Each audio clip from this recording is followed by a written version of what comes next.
Welcome to Instructional Design from the Ground Up. And today we're talking about social media on social media. Denise, we are both. What's up I with know, that? teaching about social media on social media. Pretty cool. I don't know. I think we're going to have to be careful because our double innuendos may be a little bit off. And I mean, this whole social media thing. I don't know if we captured it or not, but as instructional designers, I think we're supposed to use it. And wow, is there a lot of controversy about that? So as we go through this stuff with Denise and I kind of giving our opinion about things, let us know in the comments what you think about it. But I've always said that this is something you should be incorporating in your courses any place that you can reasonably. And there's things to think about. So Denise, I mean, there's lots of pros, there's lots of cons. But I know that even with our channel here, how many different ways this is being used in courses. It's used in my courses. It's used in courses that use my books. It's used in all kinds of places that I never thought it would be used, to be honest about it.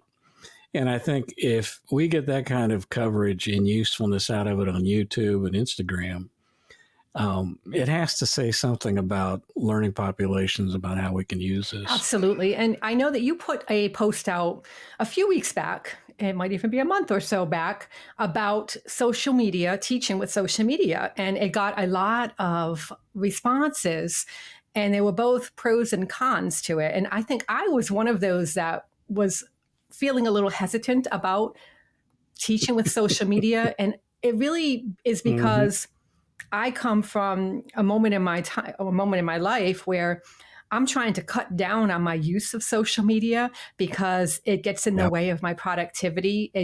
I lose my focus. I go down that rabbit hole of cute dog videos when I should be like designing courses.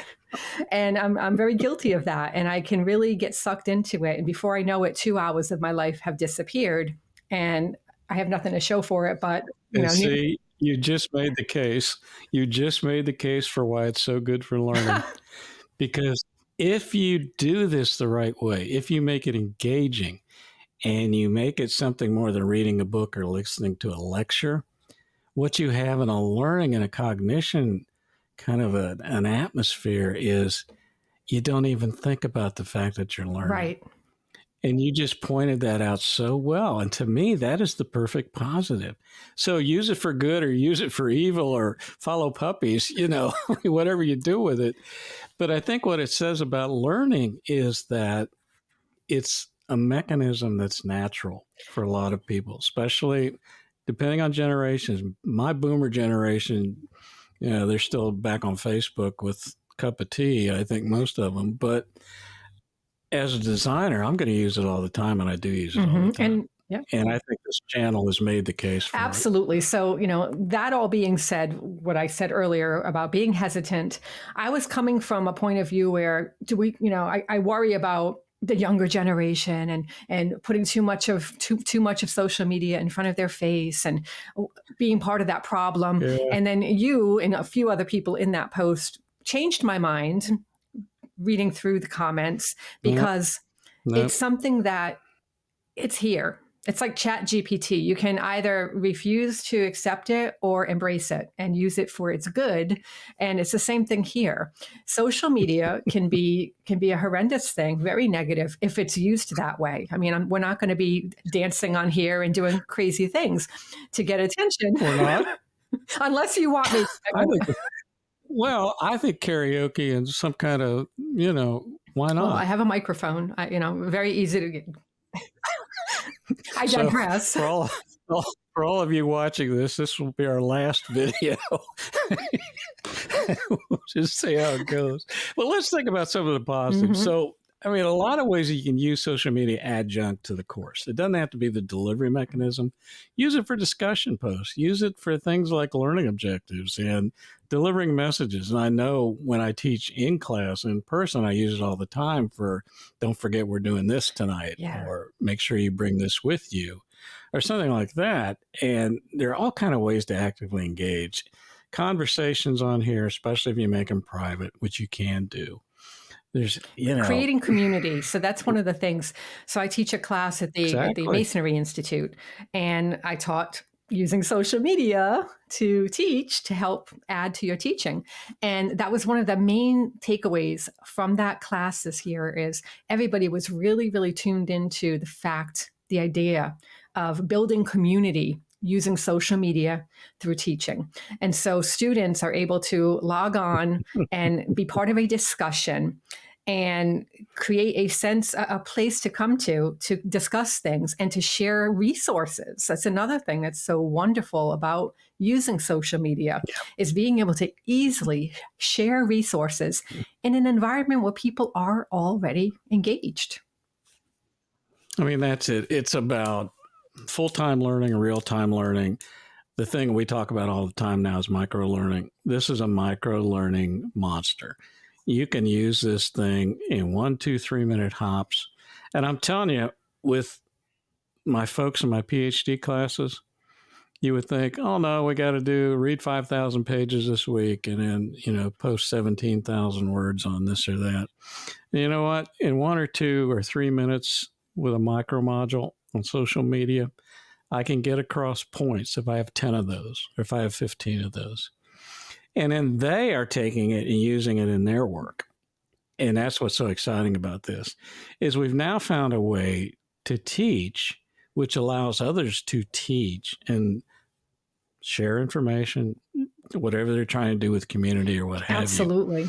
So I think demonstrating its use then provides a vehicle for them to use it for their benefit, however that works. And I think one of the things we need to also bring to a little to attention here is social media doesn't just mean Facebook and Twitter and Instagram and TikTok. It also means YouTube. And YouTube, from my point of view, I use YouTube all the time. It's where I find my information. I go there to Google things. I use YouTube. I YouTube it instead these days.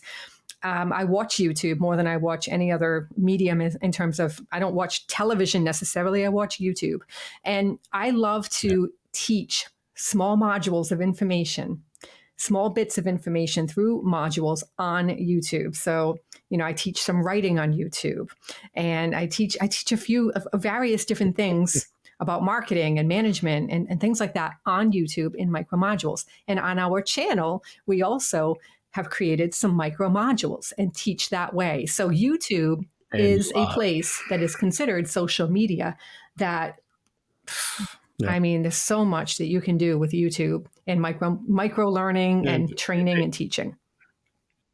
And it's about capturing its best use for your particular population of learners, your course content. It doesn't work everywhere. Right. There are places where it's not the best choice. And just like any other medium, whether it's standing in front of a group and teaching or whether it's using video or any of the other things you do, you have to think about, are you really broadcasting? Are you creating community? Is this a one-way conversation, which lecturing is, which just drives me crazy?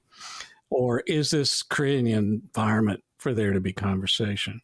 And to me, if you look at it that way, if you make it almost second nature in what you're trying to teach and what you're trying to get to. And as you pointed out at the very beginning of this, you can get sucked into this and you watch puppies. I watch, really stupid, nerdy stuff on archaeology in Great Britain, which you would think, okay, Chuck, where are you going with that? But now that I found out that I'm actually British and not Native American, I've started now trying to go back. And you're a Lord now too, aren't you? Yeah, I'm a Lord. Well, you don't have to call me that all the time, but just every once in a while if you do that. But my Scottish land holdings allow me the title of Lord, which is beyond humorous. But this whole notion of it, we migrate to things that we find interesting. Yes. And the more multidimensional you can make instruction and instructional materials and conversations and all of that, the less people are going to think about it and they're just going to dive in and feel comfortable. Yes. And, I think as we wrap this up, I guess what I would say to everybody as an instructional designer or a teacher or a trainer or subject matter expert, whatever you happen to be, don't look past social media. Don't look past YouTube. Don't look past Instagram. Don't get caught up in the negative stuff associated with it, and don't think about. I mean, if you go back to this, you can go back to the 20s when we first started making movies and saying, well, I'm never going to see that in teaching or in education. Yeah, good luck with that. And so here we are. So let's make the best of this. Let's utilize it in ways that are good for our learners, which is the thing that we always focus on. And, if you got a problem with it, think it through. Because most of the time, I think if you really look at it abstractly and don't think about the negatives, if you can find negatives, I personally anymore can't find too many negatives Mm-hmm. about it. I'm just so into using it now for teaching that it's second nature to me as an instructional designer. But I know others are struggling with it. And I think that the most important thing, the most important takeaway from this, if you are struggling with should you be using social media or how should I be using social media to teach, it always goes back to the learning objectives, doesn't it? Does it match? Does it relate to your learning right. objectives?